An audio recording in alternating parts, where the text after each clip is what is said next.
நாம யாரு, நம்ம தகுதி என்ன அப்படிங்கிற நினைப்பு எப்பவும் நமக்கு இருக்கணும். தகுதிக்கு மீறிய நினைப்பு தான் பல சமயங்களில் நம்மளை சிக்கலில் கொண்டு போய் விட்டுடுது. ஒரு பூனை இருந்துதான், அது தன்னை ஒரு பூனைன்னு தானே நினைக்கணும், அப்படி நினைக்கல. தன்னை ஒரு புலின்னு நினைச்சுக்கிட்டு இருந்தது. தன்னை பற்றின தகுதிக்கு மீறிய நினைப்போடு அந்த பூனை அப்படியே நடந்து போயிட்டு இருந்ததான். அப்போ வழியில் ஒரு பெரிய யானை அது அமைதியாக நின்றுக்கிட்டு இருந்தது. இந்த யானை ரொம்ப பொறுமையாக நின்றுக்கிட்டு இருக்கிறது இந்த பூனைக்கு ஒரு மாதிரியாக தெரிஞ்சிருக்கு. ஏன்னா பொறுமையாக ஒருத்தர் இருந்தால் அவங்ககிட்ட போய் ஏதாவது வாலாட்டி பார்க்கலாம்னு ஒரு ஆசை வருது இல்லை? அது மாதிரி பொறுமையாக நின்றுக்கிட்டு இருக்கிறது பூனைக்கு அதுக்கிட்ட போய் கொஞ்சம் வாலாட்டி பார்க்கலாமே அப்படின்னு ஒரு ஆசை. உலக இயல்பு தானே அது. இந்த பூனை ரொம்ப நல்ல புள்ள மாதிரி அந்த யானை இருக்கிற பக்கமாக போகுது. அந்த யானையை சுற்றி சுற்றி வருது, உத்து பார்க்குது, வாய் துருதுருக்குது, வம்பு வளர்க்க ஆரம்பிக்குது. அந்த யானைகிட்ட போய் என்ன கேட்குது தெரியுமா? எல்லாருக்கும் ஒரு பக்கம்தான் வால் இருக்கும், ஆனால் உனக்கு என்ன இப்படி ரெண்டு பக்கமும் வால் இருக்கிறது மாதிரி இருக்கே அப்படிங்குது. இது வேண்டாத வேலை தானே.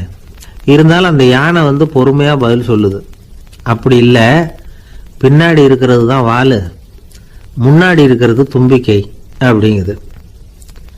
அதோட விட்டுற வேண்டியது தானே, விடலை இந்த பூனை. அது சரி, தும்பிக்கை ஏன் அப்படி உருண்டையாக பெரிய தூணு மாதிரி இருக்குது, அது என்னத்துக்கு அப்படிங்குது.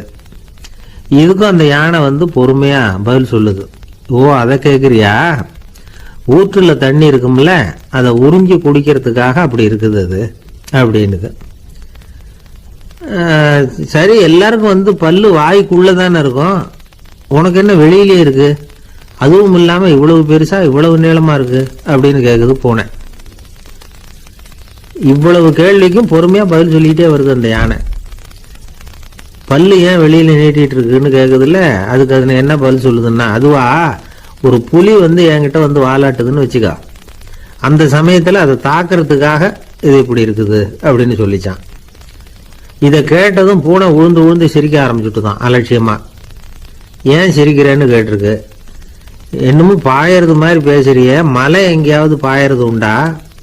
நீ கருப்பாக பெருசாக இருக்கிற மலை மாதிரி இருக்கிற, உன்னால் எப்படி பாய முடியும், அது முடியாத காரியம் அப்படின்னு சொல்லிவிட்டு மறுபடியும் சிரிக்குது இந்த பூனை.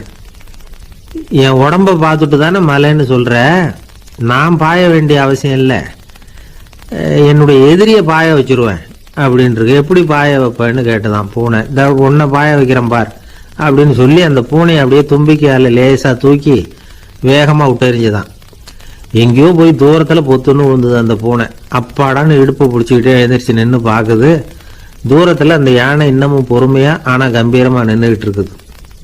இப்போ தான் அந்த பூனைக்கு ஞானோதயம் பிறக்குதான். யானை பாய வேண்டிய அவசியம் இல்லை, அதுக்கு நீளமாக தும்பிக்கை இருக்குது அப்படிங்கிறத அது புரிஞ்சுக்கிட்டு தான். வலியாரிடம் வாயாடக்கூடாது அப்படிங்கிற பாடத்தை இந்த பூனை கற்றுக்கிட்டது. இந்த காட்சி பாவேந்தர் பாரதிதாசன் கைவண்ணத்தில் ஒரு கவிதையாக உருவெடுத்து வருது. பாவேந்தர் எழுதின கவிதை என்ன தெரியுமா? இரண்டு பக்கமும் வாலா என்றது பூனை, எதிரிலே தும்பிக்கை என்றது யானை, உருண்ட துதிக்க ஏனோ என்றது பூனை, ஊற்று நீரை உறிஞ்ச என்றது யானை, திரண்டு நீண்ட பல் ஏன் என்றது பூனை, சீரும் புலியை தாக்க என்றது யானை, இருண்ட மலை பாயாதென்றது பூனை, எடுத்தெறிந்தது பூனையை போய் யானை. இந்த கவிதையில் ஒரு பாடமும் இருக்கு, படமும் இருக்கு. அதாவது இதை படிக்கவும் முடியுது, பார்க்கவும் முடியுது. வலியார்கிட்ட வாயாடக்கூடாதுங்கிற சின்ன பிள்ளைங்க மட்டும் இல்லை, பெரியவங்களுக்கும் தேவையான கருத்தை இதிலிருந்து நாம் புரிஞ்சிக்க முடியுது. ஒருத்தன் அப்படிதான் ஆத்தங்கரையில் பொறுமையாக உட்காந்துக்கிட்டு இருந்த இன்னொருத்தனை போய் தலையில் கூட்டினான். அவன் பார்த்தான், உடனே ₹1 எடுத்து இவன் கையில் கொடுத்தான். இவனுக்கு ஒன்றும் புரியல. அவன் சொன்னான், இந்த ஊரில் இப்படி ஒரு வழக்கம், யாரை கூட்டினாலும் ஒரு கூட்டுக்கு ₹1 விதமாக கொடுத்துடுறது பழக்கம் அப்படின்னு பொறுமையாக சொல்லியிருக்கிறான். இவனுக்கு ரொம்ப ஆசை உண்டாயிட்டுது. உடனே ஊருக்குள்ளே ஓடினான். கொஞ்ச நேரம் கழித்து திரும்பி ஓடி வந்தான். அந்த முதல் ஆசாமியை மறுபடியும் பார்த்தான். உங்கள் பேச்சை கேட்டுவிட்டு ஊருக்குள்ளே போய் ஒரு பெரிய ஆசாமியை பார்த்து அவன் தலையில் 10 குட்டு கூட்டினேன், ஆனால் அவன் உடனே என்கிட்ட இருந்ததை எடுத்து என் கையிலேயே கொடுத்துட்டான் அப்படின்னா. என்னத்தை பணத்தையான்னு கேட்டிருக்கிறான். இல்ல பல்லு அப்படின்னு சொல்லி கையில காட்டினானா. எல்லாமே நாற்காலிக்கு ஆசைப்படாதவர்கள் அப்படின்னு சொல்லிட முடியாது. ஏன்னா நிறைய பேர் நாற்காலிக்கு ஆசைப்படுறவங்கள நாம பார்க்குறோம். உட்கார்றதுக்கு ஒரு நாற்காலி கிடைச்சிடாதா, அதோட ஒரு கால் உடஞ்சி முக்காலியாக இருந்தாலும் பரவாயில்ல, ஒரு மாதிரியாக அனுசரித்து உட்காந்துக்கலாம் அப்படின்னு அலையிறவங்க எத்தனை பேர். இந்த காலத்தில் மட்டும்தான் அப்படின்னு இல்லை, அந்த காலத்துலையும் இதே மாதிரி ஆசைகள் சபலங்கள் இருந்திருக்கும் போல இருக்கு. பரமசிவன் வசிஷ்டருக்கு ஒரு விசேஷமான ஆசனத்தை கொடுத்துருந்தாராம். சரி, அப்படி என்ன அதில் விசேஷம்னா, வசிஷ்டர் ஒரு குறிப்பிட்ட இடத்துக்கு போகணும்னு நினச்சி புறப்படுறாருன்னு வச்சுக்கோங்க. அவருக்கு முன்னாடியே இந்த ஆசனம் புறப்பட்டுரும். போய் ஒரு வசதியான இடமா பார்த்து இருந்துக்கும். வசிஷ்டர் போவார். அங்கே போனதும் எங்கே உட்காரலாம்ங்கிற இட பிரச்சனையெல்லாம் அவருக்கு ஏற்படுறதில்லை. அதுதான் இவருடைய இருக்கை அங்கே முன்னாடியே போய் காத்துக்கிட்டு இருக்குதே. நேராக போவார், அதில் உட்காந்துக்குவார். மற்ற முனிவர்கள்லாம் இதை பார்த்தாங்க. அவங்களுக்கு பொறாமையாக இருந்துதான். எல்லாரும் ஒரு இடத்துல கூடி இதை பற்றி பேசியிருக்கிறாங்க. என்ன இது, நாமளும் அவரை மாதிரி தானே இருக்கிறோம், இருந்தாலும் நமக்கும் அது மாதிரி ஒரு ஆசனம் கிடைக்கலையே அப்படின்னு யோசனை பண்ணியிருக்காங்க. சரி, நேராக பரமசிவன்கிட்டே போவோம், இதை பற்றி கேட்போம் அப்படின்னு நினச்சிக்கிட்டு போனாங்களாம். பரமசிவனை பார்த்துருக்குறாங்க. ஐயா, நாங்களும் முனிவர்கள் தானே, வசிஷ்டர் பண்ணுறது மாதிரி நாங்களும் உங்களை குறித்து கடும் தவம் பண்ணிட்டு தானே இருக்கிறோம். அப்படி இருக்கும்போது அவருக்கு மட்டும் ஏன் இந்த விசேஷ சலுகை அப்படின்னு கேட்டிருக்காங்க. அதுக்கு பரமசிவன் சொன்னாராம், முனிவர்களே, உங்கள் கேள்விக்கு நான் பதில் சொல்கிறேன், ஆனால் அதுக்கு முன்னாடி நீங்கள் ஒரு காரியம் பண்ணணும்னாராம்.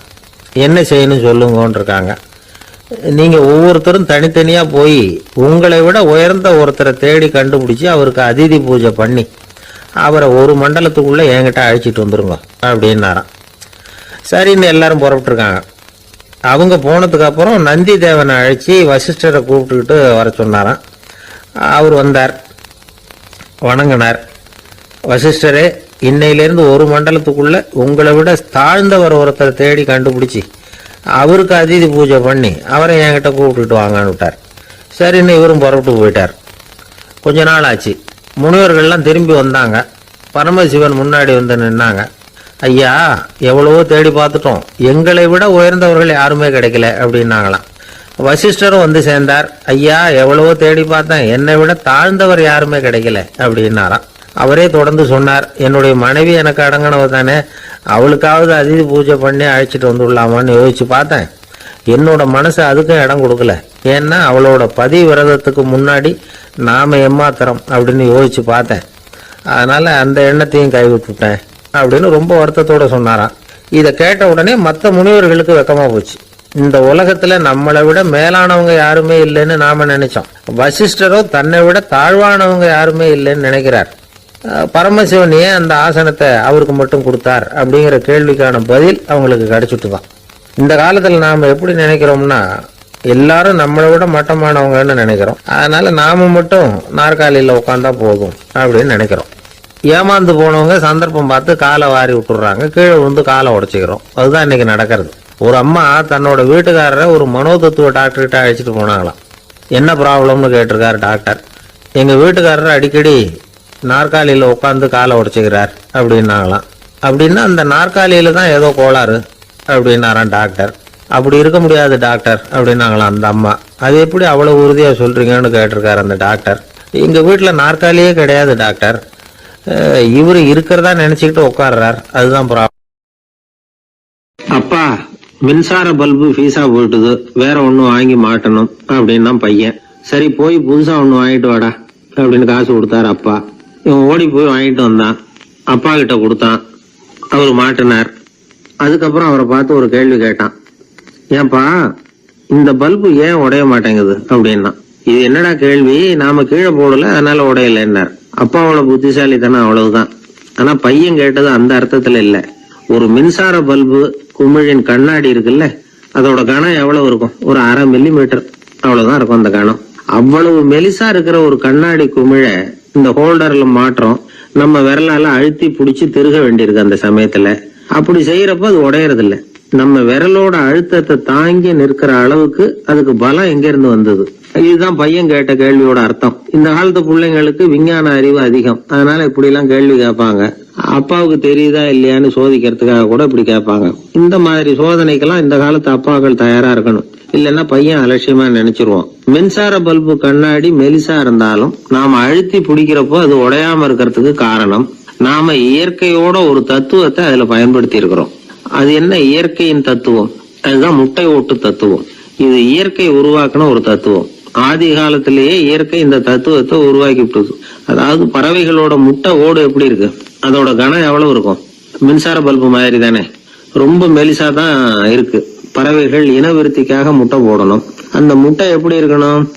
இயற்கை கொஞ்சம் யோசிச்சு பார்த்தது. முட்டை ஓடு ரொம்ப கனமா தடிமனா இருந்தா உள்ள வளர்ற குஞ்சு அதை உடைச்சிட்டு வெளியில வர முடியாம போயிடும். அதே நேரத்துல அது ரொம்ப மெலிசா இருந்தா தாய் பறவைகள் அது மேல உட்காந்து அடகாக்குறப்போ உடல் எடை தாங்க முடியாம முட்டைகள் உடைஞ்சு போயிடும். என்ன பண்றது? முட்டை பலமாவும் இருக்கணும், பலம் இல்லாமலும் இருக்கணும். குஞ்சு அதை உடைச்சுக்கிட்டு வெளியில வரணும். தாயால அது உடையக்கூடாது. ஒரே நேரத்துல உறுதியாகவும் உறுதி இல்லாமலும் முட்டை ஓடு அமையணும்னா அது எப்படி சாத்தியம்? இது கொஞ்சம் குழப்பமாவும் நமக்கு புரியாத மாதிரி இருக்குது இல்ல. அதனாலதான் இதை தத்துவம் அப்படின்னு சொல்றோம். முட்டை ஓட்டு தத்துவம் இயற்கை கண்டுபிடிச்ச ஒரு அபூர்வமான அமைப்பு. அதுதான் முட்டை வடிவம். இது தாய் பறவை சுலபமா முட்டை போடுறதுக்கு ஏற்ற ஒரு வடிவம். முட்டை சதுர வடிவமா இருந்தா அதை போடுறதுக்கு எவ்வளவு கஷ்டம். அப்புறம் அது மேல செலுத்தப்படுகிற அழுத்தம் நாலா பக்கமும் பரவி விடுது. அதனால அந்த அழுத்தத்துக்கு பலம் குறைஞ்சிருது. குறிப்பிட்ட சிறு பரப்புல அளவுக்கு அதிகமா விசை செலுத்தப்படுறது இல்லை. அதனால முட்டையோட வடிவம் தான் அந்த உறுதிக்கு காரணம். இது எப்பேற்பட்ட தத்துவம். இதுதான் மின்சார பல்பு செய்யறப்போ நாம காப்பி அடிச்சிருக்கிறோம். பொதுவா வகுப்புல காப்பி அடிச்சாதான் முட்டை போடுறது வழக்கம். நாம முட்டையே காப்பி அடிச்சிருக்கிறோமே, இது எப்பேற்பட்ட காப்பி. ஒரு ஆசிரியர் வகுப்புல பசங்களை பார்த்து ஒரு கேள்வி கேட்டாராம். கோழி முட்டை இடுமா, முட்டை போடுமா அப்படின்னு கேட்டாராம். ஒரு பையன் எந்திரிச்சு பதில் சொல்லியிருக்கிறான். கோழி முட்டை இடும், முட்டை போடாது அப்படின்னு சொல்லியிருக்கான். இவன் ஏன் போடாதுன்னு கேட்டாராம் ஆசிரியர். போட்டா உடஞ்சிரும் சார் அப்படின்னு பையன். ஒரு பெரிய நினைவு மண்டபம். அதுக்கு முன்னாடி ஒரு அப்பாவும் பிள்ளையும் நின்றுகிட்டு இருக்கிறாங்க. அந்த வழியா போறவங்க வர்றவங்க எல்லாம் அந்த இடத்துல நின்று அது என்ன மண்டபம் அப்படின்னு விசாரிக்க ஆரம்பிச்சாங்க. அந்த அப்பாவும் பிள்ளையும் தான் வர்றவங்களுக்கெல்லாம் விவரம் சொல்லிட்டு இருக்கிறாங்க. அதாவது இந்த இடத்துல ஒரு பெரிய மகான் சமாதி ஆயிருக்கார். அவர் சமாதியான இடத்துல இந்த நினைவு மண்டபத்தை கட்டியிருக்கிறோம் அப்படின்னாங்க. ஊரு பூரா இந்த செய்தி பரவிச்சு. நிறைய பேர் அந்த இடத்தை தேடி வர ஆரம்பிச்சாங்க. இங்க கொஞ்ச நேரம் உட்காந்துட்டு போனா மனசுக்கு ஒரு நிம்மதி கிடைக்குது அப்படின்னாங்க.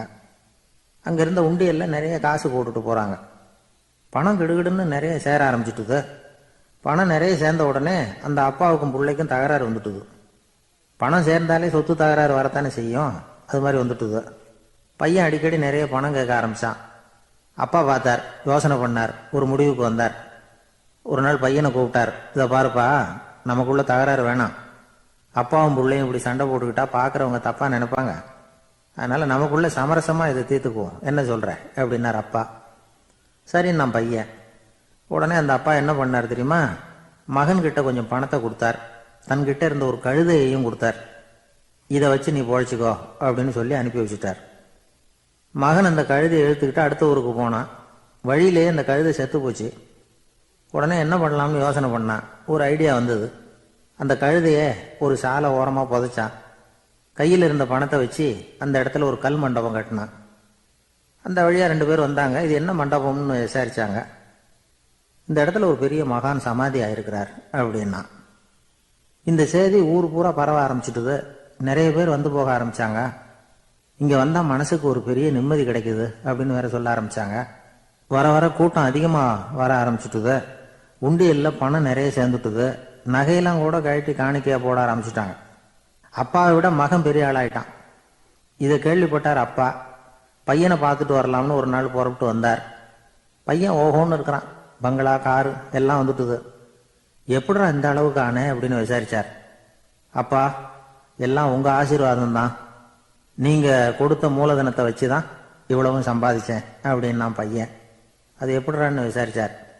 அப்பா, நீங்க ஒரு கழுதை குட்டியும் கொஞ்சம் பணமும் என்கிட்ட கொடுத்து அனுப்பி வச்சிங்க. அதை எடுத்துக்கிட்டு வந்தேன். வர்ற வழியில் அந்த கழுதை செத்து போச்சு. உடனே யோசனை பண்ணேன். அந்த கழுதையை இந்த இடத்துல புதைச்சேன். கையில் இருந்த பணத்தை வச்சு மண்டபம் கட்டினேன். மகான் ஒருத்தர் சமாதி ஆயிருக்கார் அப்படின்னு வதந்தியை கிளப்பி விட்டேன். ஜனங்கள்லாம் ஏமாந்து போய் காசை கொண்டாந்து போட ஆரம்பிச்சிட்டாங்க. நான் பொழைச்சிக்கிட்டு இருக்கிறேன் அப்படின்னா. இப்போதான்டா நீ என் புள்ள அப்படின்னு சொல்லி சந்தோஷப்பட்டாரான் அந்த அப்பா. ஏன் அப்படி சொல்றீங்கன்னு கேட்டிருக்கான் பையன். கழுத குட்டியை புதைச்சி மண்டபம் கட்டியிருக்கிற நீ, ஏற்கனவே நம்ம ஊர்ல நாம கட்டியிருக்கிறோமே மண்டபம், அது இந்த கழுதையோட அம்மாவை புதைச்ச இடம். மகான் சமாதி ஆயிருக்காருன்னு நானும் சும்மா கப்சா தான் விட்டுக்கிட்டு இருக்கேன் அப்படின்னாரான் அப்பா. முட்டாள் ஜனங்களை நினைச்சு அந்த 2 பேரும் சத்தம் போட்டு சிரிச்சாங்களாம். மனுஷன் ஏமாத்துறது ரொம்ப சுலபம். என் கூட படிச்ச ஒருத்தன் திடீர்னு ஒரு நாள் எல்லாருக்கும் அருள் வாக்கு சொல்ல ஆரம்பிச்சுட்டான். அவன் ஒரு ஆபீஸ்லயும் வேலை பார்க்கறான். ஆபீஸ்ல உள்ளவங்கெல்லாம் அவங்ககிட்ட வந்து அருள் வாக்கு கேட்கறது வழக்கம். ஒரு நாள் நான் அவன் முன்னாடி போய் உட்காந்து பேசிக்கிட்டு இருந்தேன். அப்போ அதே ஆபீஸ்ல வேலை பார்க்குற ஒருத்தர் அவங்ககிட்ட வந்து, சுவாமி, என் மேஜையில் வச்சிருந்த பேனா திடீர்னு காணாம போட்டுது, அது திரும்ப கிடைக்குமா எனக்கு அப்படின்னு கேட்டார். இவன் கண்ணை உருட்டி பார்த்துட்டு, அது உனக்கு கிடைக்காது, புதுசா வேற ஒன்று வாங்கிக்கப்போ அப்படின்னா. சரின்னு அவர் போயிட்டார். அவர் போனதுக்கு அப்புறம் நான் மெதுவா இவனை பார்த்து, அது எப்படிடா அது உனக்கு கிடைக்காதுன்னு அவ்வளவு உறுதியா அவர்கிட்ட சொன்னேன் அப்படின்னு கேட்டேன். இவன் மெதுவா என் காதுகிட்ட வந்து, அந்த பேனாவை கிளப்புனதே நான் தான் அப்படிங்கிறான். ஒரு ரயில் வேகமா போயிட்டு இருக்கு. அது ஒரு ரயில்வே ஸ்டேஷன்ல கொஞ்ச நேரம் நின்னுது. அப்போ அதுல ஒரு ஆள் ஏறினார்.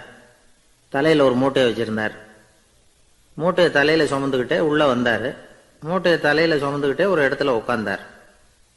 ரயில் மறுபடியும் புறப்பட்டது. இவர் தன் தலையில இருந்த மூட்டையை கீழே இறக்கி வைக்கணும்ல, வைக்கல, சுமந்துக்கிட்டே வர்றார். எதிரில் உட்காந்துருந்தவர் கேட்டார், ஏங்க ஏன் இப்படியே உட்காந்துருக்குறீங்க தலையில மூட்டையை வச்சுக்கிட்டு, மூட்டையை கீழே இறக்கி வைக்கலாமே அப்படின்னார். வேணாங்க, பாவம், தலையில இருக்கிற மூட்டையை இறக்கி ரயிலில் வச்சா ரயிலுக்கு பாரம் அதிகமா இருக்கும் அப்படின்னார் அவரு. இப்படி ஒரு ஆளை பார்த்தா நமக்கு சிரிப்பு தான் வரும். ஏன்னா ரயிலுங்கிறது அந்த மூட்டையையும் சேர்த்து சுமந்துக்கிட்டு தான் போகுது. அவன் அந்த மூட்டையை தலையில வச்சிருந்தாலும் ஒண்ணுதான், தரையில வச்சிருந்தாலும் ஒண்ணுதான். அதனால ரயிலுக்கு எந்த மாற்றமும் ஏற்பட போறதில்லை. அதே மாதிரி தான் நம்ம மனமும். இதுவும் ஒரு தேவையில்லாத சுமை, அனாவசியமா சுமந்துக்கிட்டு இருக்கிறோம். இதை கீழே இறக்கி வச்சுட்டா வாழ்க்கை பிரயாணம் சுகமா இருக்கும். ரயில் பிரயாணம் பண்ற அந்த ஆள் மூட்டையை சுமக்கிறான், வாழ்க்கை பிரயாணம் பண்ற நாம மனசை சுமக்கிறோம். இது ரெண்டுக்கும் எந்த வித்தியாசமும் இல்லை. மனசை கீழே இறக்கி வச்சுட்டா பாரம் இல்லாமல் வாழலாம், பறவைகள் மாதிரி பறக்கலாம், குழந்தைகள் மாதிரி கள்ளங்கபடம் இல்லாம வாழலாம். இந்த வெளி உலகத்துல நாம நிலை பெற்று இருக்கணும், வேரூன்றி இருக்கணும். அதே சமயம் நம்முடைய உள் வெளியில ஆன்மீக வாழ்க்கையில பாரம் இல்லாம இருக்கணும். அப்போ பறக்கணும், நதியை போல ஓடணும், மிதக்கணும், பயணம் சுகமா இருக்கும், களைப்பு தெரியாது, கவலை தெரியாது. ஒரு சீடன் போதி தர்மரை நாடி வந்தான். குருவே, நீங்கள் என்ன வெறுமையாக இருக்க சொன்னீங்க, நான் இப்ப மறுபடியும் வெறுமையானவன் ஆகிட்டேன், அதனால இப்ப என்ன செய்ய சொல்றீங்க என்ன அப்படின்னு சொல்லி நின்னான். உடனே அந்த குரு பக்கத்தில் இருந்த ஒரு குச்சியை எடுத்து அவன் தலையில அடிச்சு, போய் அந்த வெற்றுத்தன்மையையும் வீசி எறிந்து விட்டு வா அப்படின்னார். நான் இப்போ காலியா இருக்கிறேன்னு ஒருத்தன் சொல்றான்னு வச்சுங்க, அது உண்மை இல்லை. ஏன்னா இன்னமும் அதுல நான்கிற எண்ணம் இருக்குது. எந்த சிந்தனையும் இல்லாம இருக்கிறது கடினம்தான். ஆனாலும் மனிதன் அதுல உள்ள நுட்பத்தை புரிஞ்சுக்கிட்டான்னா, இவ்வளவு தூரம் தூக்கி சுமந்துக்கிட்டு வந்த அந்த மனதின் முட்டாள்தனத்தை அவனே பார்த்துட்டு சிரிப்பான். இதுதான் பெரியவங்க சொல்லியிருக்கிற ஆலோசனை. நம்மால் ஒருத்தன் தலையில ஒரு பெரிய மூங்கில் கூடையோட ரயில்ல உட்கார்ந்தான். கூடை தலையில இருந்தது, கீழே இறக்கி வைக்கல. எதிரில் இருந்தவர் கேட்டார், ஏங்க எதுக்காக அதை அனாவசியமா சுமந்துக்கிட்டே இருக்கீங்க, கீழே இறக்கி வைங்களேன்னார். இல்லைங்க, நான் வீட்டை விட்டு புறப்படும் பொழுதே என் பையன் சொல்லிவிட்டான், கூடைய தலையை விட்டு இறக்கக்கூடாதுன்னு அப்படின்னார். அவன் சின்ன பையன், விவரம் இல்லாம சொல்லியிருப்பான். இப்ப என்ன நேரில் வந்தா பார்த்துக்கிட்டு இருக்கிறான், நீங்க இறக்கி வைங்கன்னார் அவர். அவன் நேரில் பார்த்துக்கிட்டு இல்லை, இருந்தாலும் நான் இந்த கூடையை கீழே இறக்கி வச்சா அது அவனுக்கு தெரிஞ்சிடும் அப்படின்னாரு இவர். அது எப்படின்னார் அவர். அவன் தனக்கு டிக்கெட் வாங்க வேணாம்னு சொல்லி இப்ப இந்த கூடைக்குள்ளதான் உட்கார்ந்துருக்கிறான் அப்படின்னார் இவர். ஒரு ஊர்ல ஒரு மன்னர் இருந்தார். அழகான அரண்மனையில அவர் இருந்தார். அந்த அரண்மனையை விட அழகா ஒரு மாளிகையை அந்த ஊர்லயே வேற ஒருத்தன் கட்டியிருந்தான். அப்படி கட்டி முடிச்சதுல அவனுக்கு ரொம்ப பெருமை. எத்தனையோ செல்வந்தர்கள்லாம் பார்த்துட்டு, இந்த மாளிகையை விலைக்கு கொடுத்துடுறியா, எவ்வளவு விலை சொன்னாலும் சரி நாங்க வாங்கிக்கிறதுக்கு தயாரா இருக்கோம் அப்படின்னு சொல்லி கேட்டு பார்த்துட்டாங்க. நான் இதை விற்கிறதுக்கு தயாரா இல்லை அப்படின்னு சொல்லிவிட்டான். அவ்வளவு சிறப்பா கலை அம்சத்தோடு அதை கட்டி முடிச்சிருக்கிறான். அதுவே ஒரு பெரிய அரண்மனை மாதிரி இருந்ததுன்னா பாத்துங்களேன். சுற்றிலும் அழகான பூந்தோட்டம். ஒரு நாள் அவன் எங்கேயோ வெளியூர் போயிட்டு திரும்பி வந்துகிட்டு இருக்கிறான். அப்போ அந்த மாளிகை தீப்பெட்டி எரிஞ்சுக்கிட்டு இருக்கு. பதறி போட்டான். விலைக்கு கேட்டவங்க யாராவது இதை செஞ்சிருக்கணும், இல்லைன்னா மன்னரே செய்த சதியோ என்னவோ, இப்படிலாம் அவனுக்கு சந்தேகம். ஒரு மூலையில் உட்காந்து அழ ஆரம்பிச்சுட்டான். அந்த சமயத்துல அவனுடைய மகன் அங்க ஓடி வந்தான்.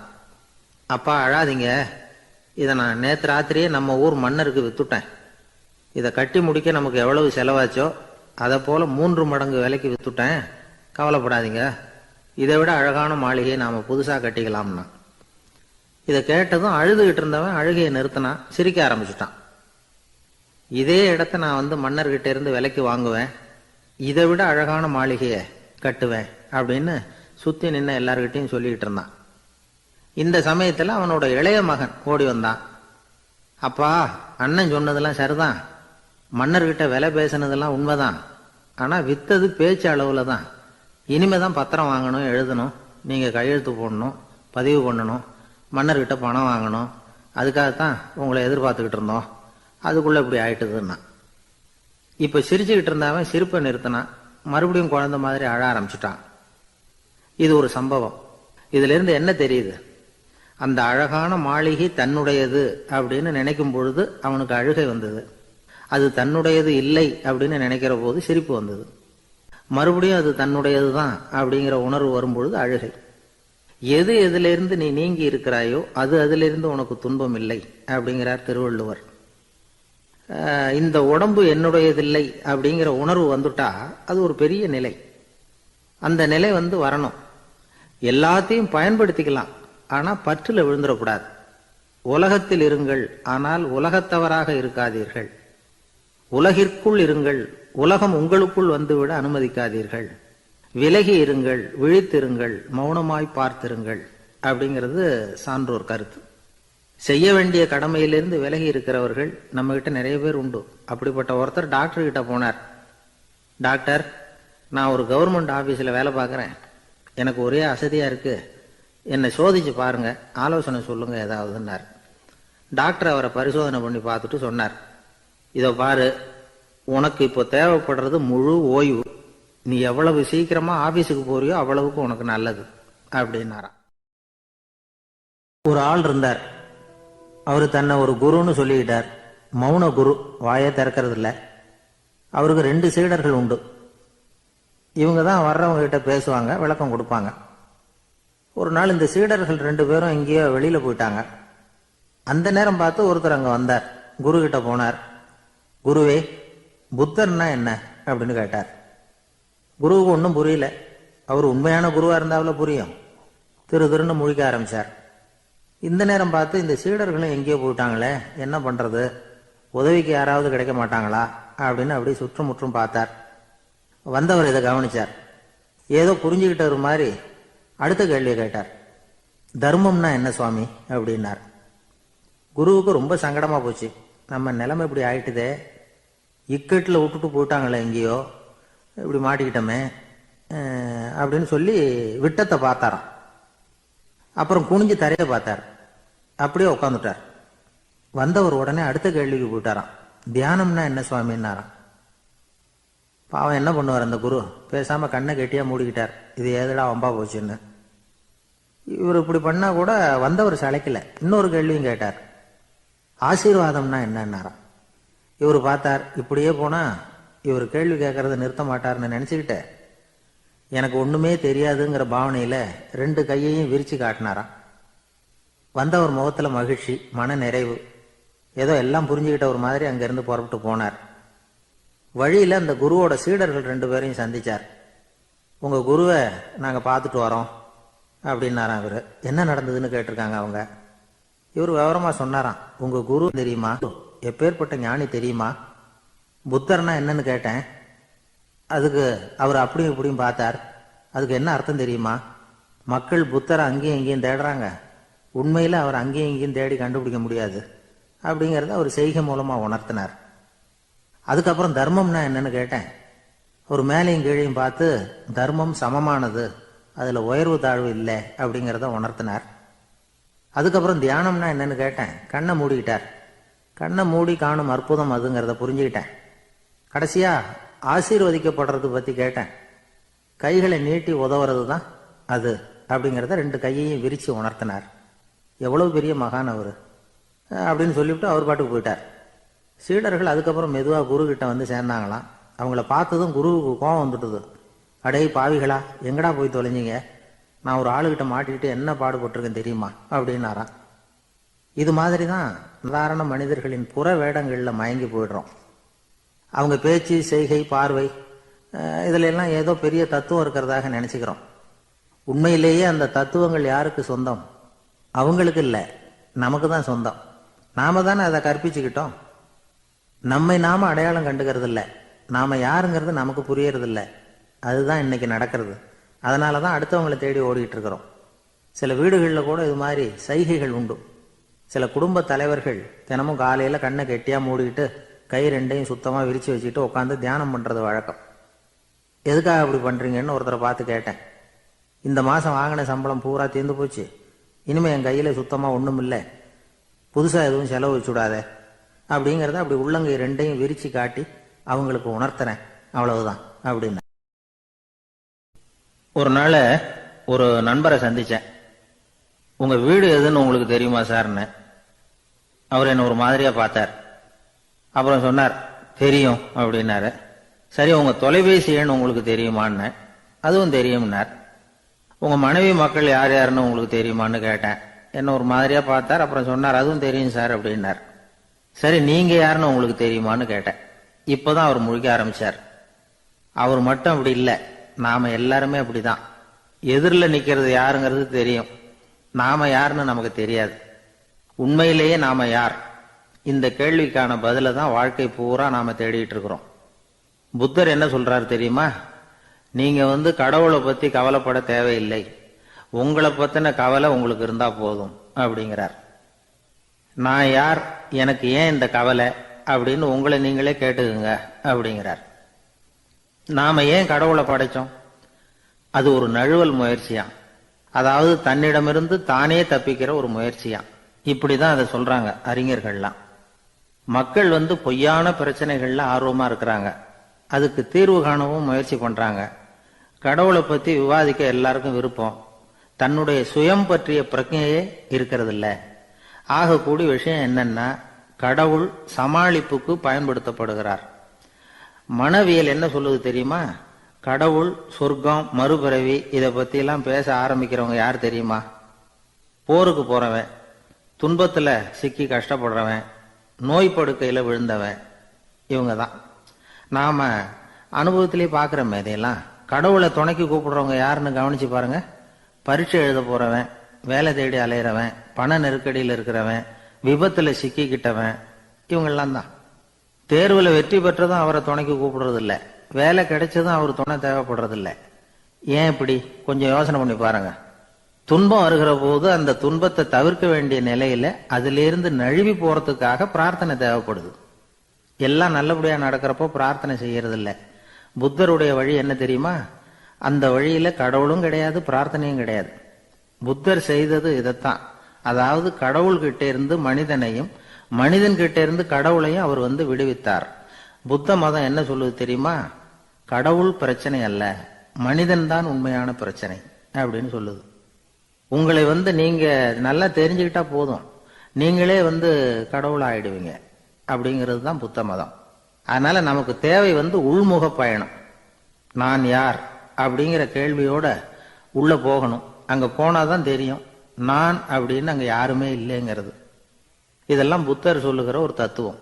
தத்துவம்னு சொன்னாவே நமக்கெல்லாம் அதை புரிஞ்சுக்கிறது கஷ்டம்தான். நம்ம பொறுத்த வரைக்கும் தத்துவம்ங்கிறதுல 2 வகை உண்டு. ஒன்னு தத்துவம், இன்னொன்னு மகா தத்துவம். தத்துவம்னா என்ன தெரியுமா? கேட்கறவங்களுக்கு புரியப்படாது, அதுதான் தத்துவம். மகா தத்துவம் என்னன்னா சொல்றவங்களுக்கும் புரியப்படாது. அந்த வகையில பார்த்தா இன்று ஒரு தகவலும் ஒரு மகா தத்துவம் தான். ஒரு ஊர்ல ஒரு ஆள் இருந்தான். கற்பனையிலேயே காலத்தை கடத்திக்கிட்டு இருந்தான். ஒரு நாள் ஒரு மரத்தடியில உட்காந்துருந்தான். அவனுக்கு பசிக்கிற மாதிரி தெரிஞ்சது.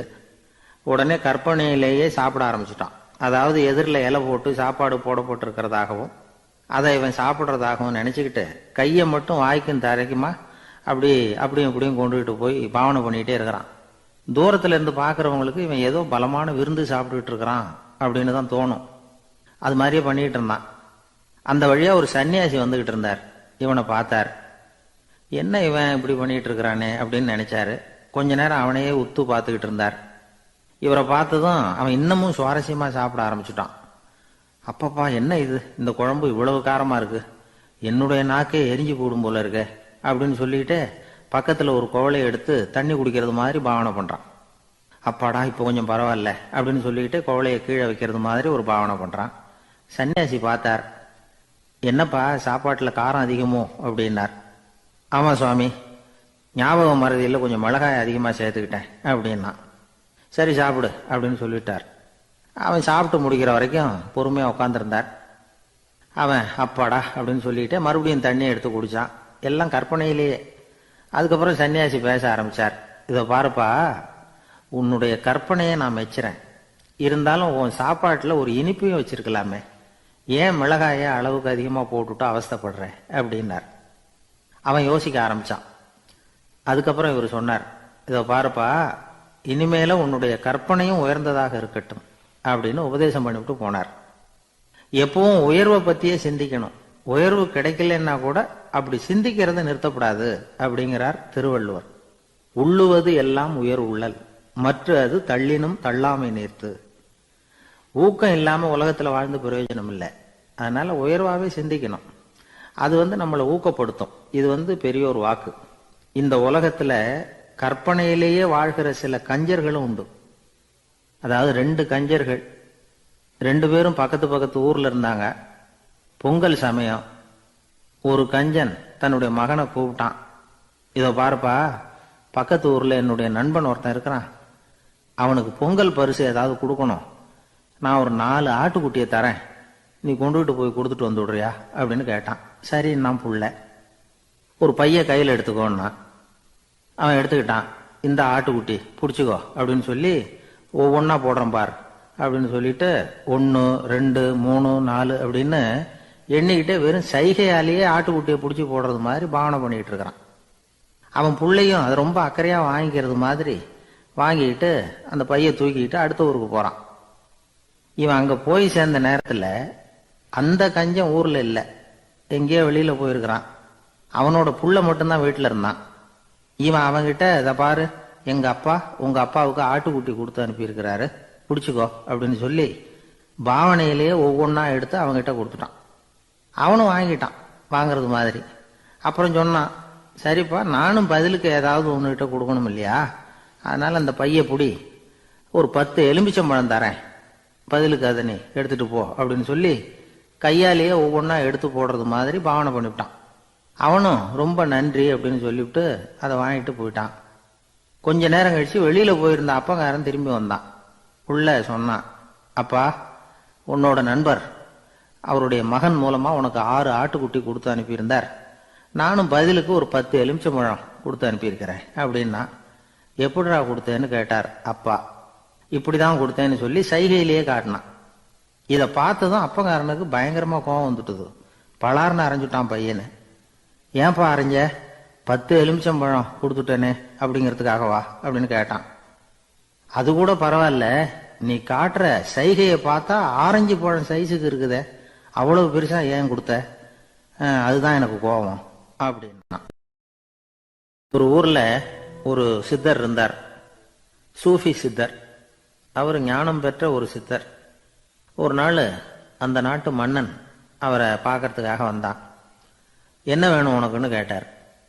நான் கடவுளை பார்க்கணும், அதுக்கு நீங்கள் தான் உதவி பண்ணணும் அப்படின்னா அவன். சித்தர் கொஞ்சம் யோசனை பண்ணார். சரி போயிட்டு நாளைக்கு வாடினார். அதே மாதிரி மன்னன் போயிட்டு அடுத்த நாள் வந்தான். இங்கே நீ என்னோட ஒரு வாரம் தங்கியிருக்க வேண்டியிருக்கும்னார். சரின்னா ஒரு பிச்சை பாத்திரத்தை தூக்கி கையில் கொடுத்தார். அவனுக்கு ஒன்றும் புரியல, இருந்தாலும் வாங்கிட்டான்.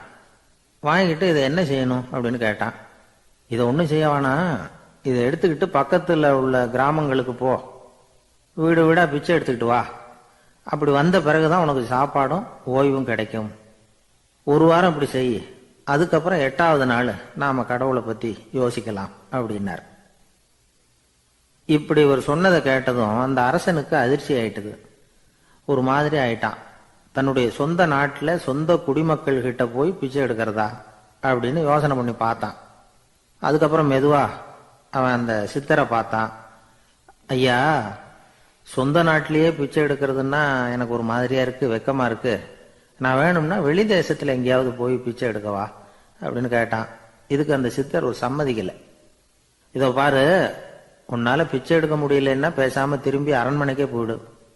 அதுக்கப்புறம் கடவுளை பத்தி எல்லாம் பேசுறதுக்கு என்னை தேடிட்டு வரக்கூடாது அப்படின்னு விட்டார். மன்னன் தயங்கினான்.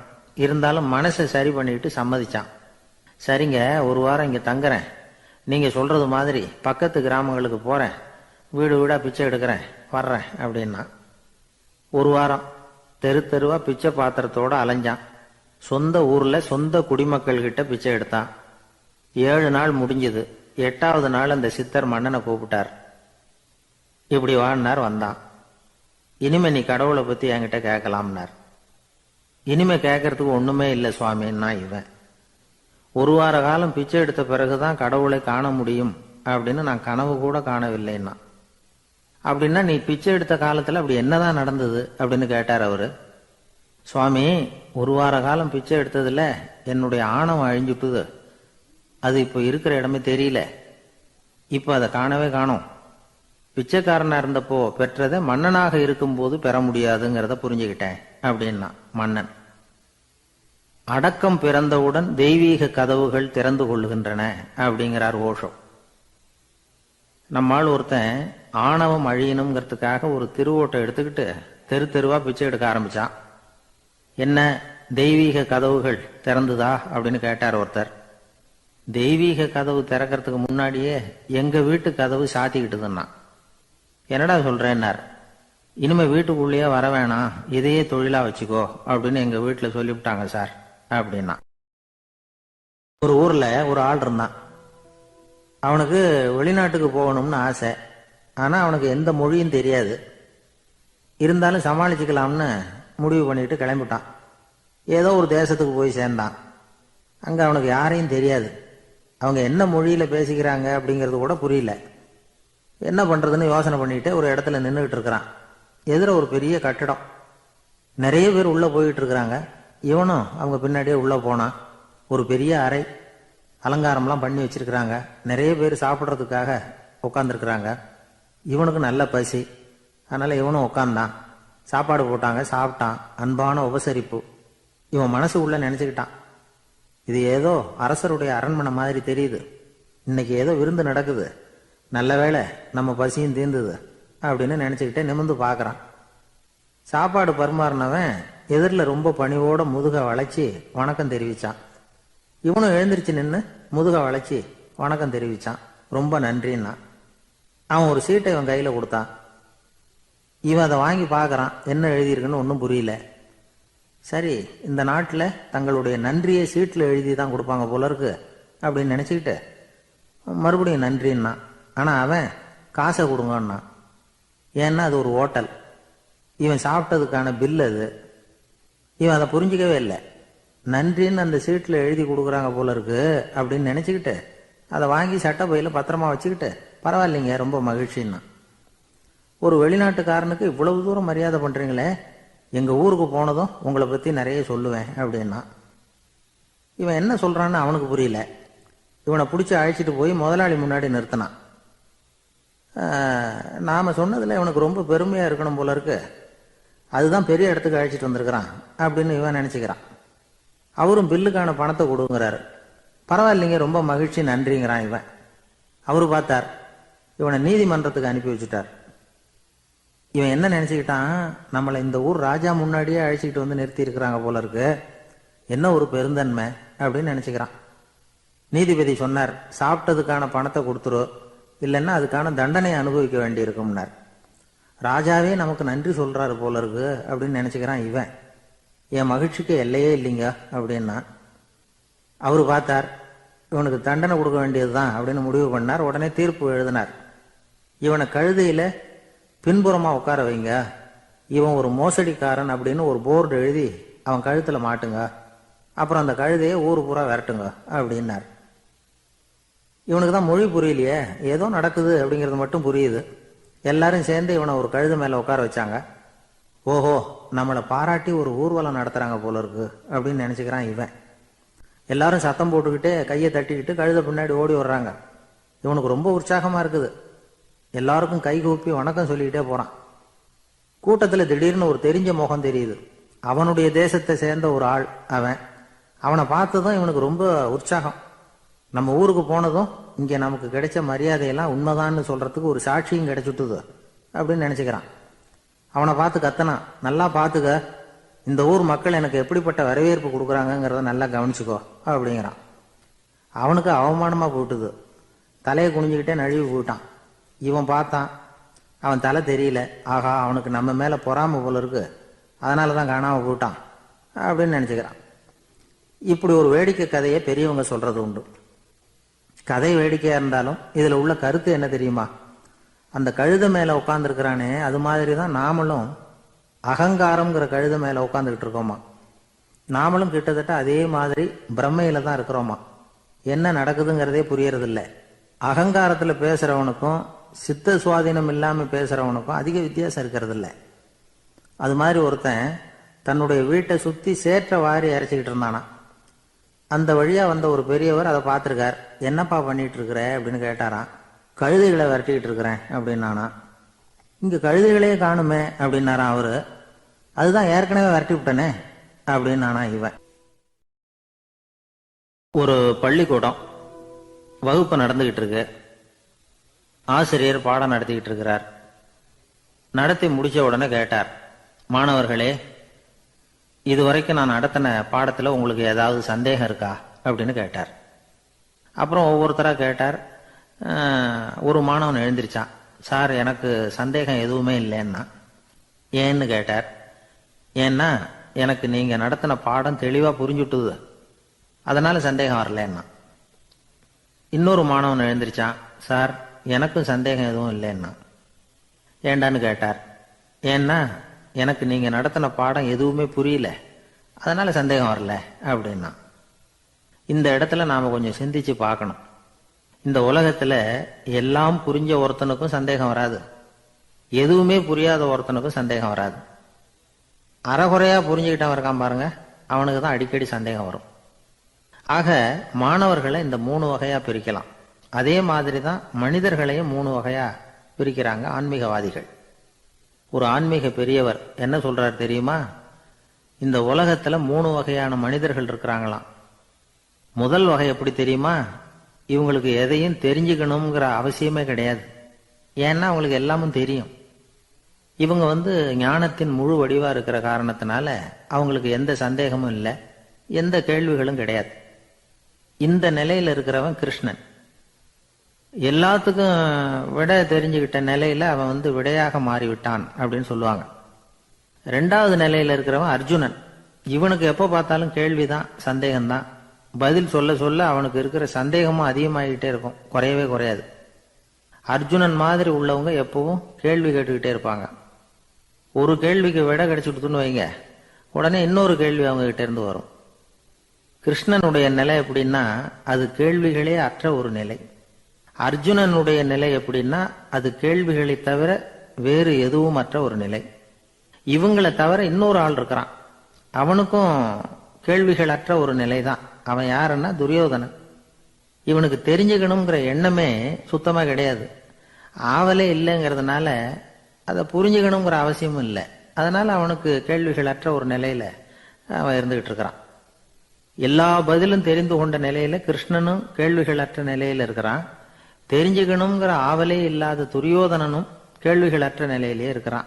இப்படியும் இல்லாம அப்படியும் இல்லாம 2ம் கெட்டான நிலையில இருக்கிறானே, அவன் தான் அர்ஜுனன். அதனால பெரியவங்கள்லாம் என்ன சொல்றாங்கன்னா, இந்த உலகத்துல அர்ஜுனன்களா இருக்கிறவங்க ஒண்ணு துரியோதனனா மாறிடணும், இல்லைன்னா கிருஷ்ணனா மாறிடணும். இதை தவிர வேற வாய்ப்பு இல்லை. துரியோதனன் மாதிரி உள்ளது விலங்கு நிலை, கிருஷ்ணன் மாதிரி உள்ளது தெய்வ நிலை. அர்ஜுனன் விலங்காவும் ஆக முடியல, தெய்வமாவும் ஆக முடியல. இப்படி 2ம் கெட்டானா இருக்கிற வரைக்கும் இந்த கேள்விகளும் பிரச்சனைகளும் இருந்துகிட்டே தான் இருக்கும். இதுதான் பெரியவர்கள் சொல்லுகிற அனுபவ உண்மை. ஒரு ஆசிரியர் ரொம்பவும் விரிவா விளக்கமா பாடம் நடத்தின பிறகு மாணவர்களே ஏதாவது சந்தேகம் இருந்தா கேளுங்கன்னாராம். ஒரு மாணவன் எழுந்திருச்சான். சார், எனக்கு ஒரு சந்தேகம்னா. என்னன்னு கேட்டார். இது வரைக்கும் என்ன பாடம் சார் நடத்துனீங்க அப்படின்னா அந்த பையன். ஒரு ஊர்ல ஒரு மன்னர் இருந்தார். ஒரு நாள் அவருடைய அரசவைக்கு ஒரு ஓவியன் வந்தான். அவன் சீனா தேசத்திலிருந்து வந்தவன், தாவோ சிந்தனையாளன். அவன் அங்க வந்து மன்னர் முன்னாடி நிக்கிறான். யாரும் செய்ய முடியாத ஒரு காரியத்தை என்னால செய்ய முடியும்னா. இவன் இப்படி சொன்னதை கேட்டதும் ஏற்கனவே அங்க இருந்த அரசவை ஓவியன் ஒருத்தனுக்கு கோபம் வந்துட்டுது. இதோ பாரு, இப்படி எல்லாம் பேசக்கூடாது, நான் வேணும்னா உன்னுடைய சவாலை ஏத்துக்கிறேன் அப்படின்னா. நாம 2 பேரும் ஓவியம் தீட்டுவோம், அதை பார்த்துட்டு நம்ம 2 பேர்ல யாரு சிறந்த ஓவியன் அப்படிங்கறத மன்னரே தீர்மானம் செய்யட்டும், என்ன சொல்ற அப்படின்னு கேட்டான் அவன். அவனும் சரின்னு ஒத்துக்கிட்டான்.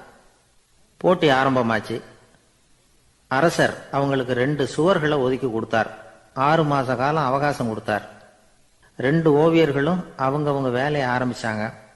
இரவு பகலா வேலை செய்ய ஆரம்பிச்சுட்டாங்க. 6 மாசம் முடிஞ்சது. அரசர் வந்து பார்த்தார். முதல்ல தன்னுடைய அரசவை ஓவியர் தீட்டி இருந்த ஓவியத்தை பார்த்தார். ரொம்ப பிரமாதமா இருந்தது, பாராட்டினார். இதோ பாரு, உன்னுடைய ஓவியம் அற்புதமா இருக்கு, உயிரோட்டம் உள்ளதா இருக்குது, கலையின் உச்சமே இதுதான், இதை விட சிறந்த ஒரு ஓவியத்தை வேற யாராலையும் படைக்க முடியாது அப்படின்னார். அதுக்கப்புறம் அந்த சீன ஓவியன் கிட்ட போனார். எங்க உன்னுடைய ஓவியம்னு கேட்டார். திரைச்சீலையை விலக்கி விட்டு பாருங்கன்னா. மன்னர் வந்து அந்த திரைச்சீலையை விளக்குனார். உள்ள வந்து ஓவியம் இருக்க வேண்டிய இடம் கண்ணாடி மாதிரி தெரிஞ்சுது. அவன் அந்த 6 மாச காலமா அந்த சுவரை வந்து தேய்ச்சி தேய்ச்சி கண்ணாடி மாதிரி ஆக்கி வச்சிருக்கிறான். அதுக்கு நேரா எதிர் சுவரில் அரசவை ஓவியம் தீட்டின ஓவியம் இருக்கு. அது எதிரில் இருந்த இந்த கண்ணாடியில பட்டு பிரதிபலிக்குது. மன்னர் யோசனை பண்ண ஆரம்பிச்சார். அப்புறம் அந்த சீன ஓவியனை பார்த்து கேட்டார். இதோ பாரு, நீ என்னுடைய ஆளை வந்து தோற்கடிச்சுட்ட அப்படிங்கறதுல சந்தேகம் இல்லை, ஆனாலும் எங்களை ஏமாத்தி இருக்கிற, எந்த ஓவியமும் நீ வரையிலையே அப்படின்னார். அரசே, இதுதான் உண்மையான ஓவியம், உயிருள்ள ஓவியம். இது வந்து மனோபாவங்களை பிரதிபலிக்கும், மாறுகின்ற காலங்களை அப்படியே காட்டும் அப்படின்னா அந்த சீன ஓவியன். கையால வரைகிற ஓவியங்கள்ல சலனம் இல்லை, கண்ணாடி அப்படி கிடையாது, சக்தியின் ஓட்டம் அதுல எப்பவும் இருந்துகிட்டே இருக்கும். கண்ணாடி மட்டுமே ஜீவனுள்ள ஓவியமா இருக்க முடியுங்கிறத அந்த சீன ஓவியன் தெரிஞ்சு வச்சிருந்தான். ஏன்னா அவன் ஒரு தாவோ சிந்தனையாளன். ஒவ்வொரு குழந்தையும் இந்த கண்ணாடியோட தான் பிறக்குது. ஆனா நாம என்ன செய்யறோம்னா ஓவியங்களை கண்ணாடி மீது பதிப்பிச்சு விடுறோம். கண்ணாடி நம்மளை பிரதிபலிக்குது. நம்முடைய அழகோ அவலட்சணமோ கண்ணாடியை பாதிக்கிறது இல்லை. ஏன்னா அதுக்கு மனம் கிடையாது. கடந்து போன வினாடியை பத்தி அது சிந்திக்கிறது இல்லை. அடுத்த கணத்தை பத்தின எதிர்பார்ப்பும் அதுகிட்ட கிடையாது. அதுதான் பற்றற்ற நிலை. மனிதனுக்கு தேவைப்படுறது அதுதான். கண்ணாடி கிட்ட இருந்து நாம வந்து கற்றுக்கொள்ள வேண்டிய பாடம் இது. வாழ்க்கையில வந்து மனிதர்களை நேசிக்கலாம், உலகின் அழகையெல்லாம் பிரதிபலிக்கலாம், ஆனா எதையும் பற்றி கொண்டு விடக்கூடாது அப்படிங்கிறது பெரியவர்கள் அறிவுரை. துயரம்ங்கிறது பற்றுக்களின் சாயை. கண்ணாடி முன்னாடி நிக்கிறப்போலாம் நமக்கு இந்த ஞாபகம் வரணுமா. ஒரு குடும்ப தலைவர் ஒரு நாள் காலையில விடிஞ்சு எழுந்திரிச்சதும் சத்தம் போட்டார். யார் இந்த கருங்குரங்கு படத்தை என் ரூம்ல கொண்டாந்து மாட்டி வச்சது அப்படின்னு கத்தினார். சமையல் கட்டில இருந்து மனைவி பதில் சொன்னாங்க. தூக்க கலக்கத்துல உளராதீங்க, நல்லா பாருங்க, அது படம் கிடையாது, முகம் பார்க்கிற கண்ணாடி அப்படின்னாங்க.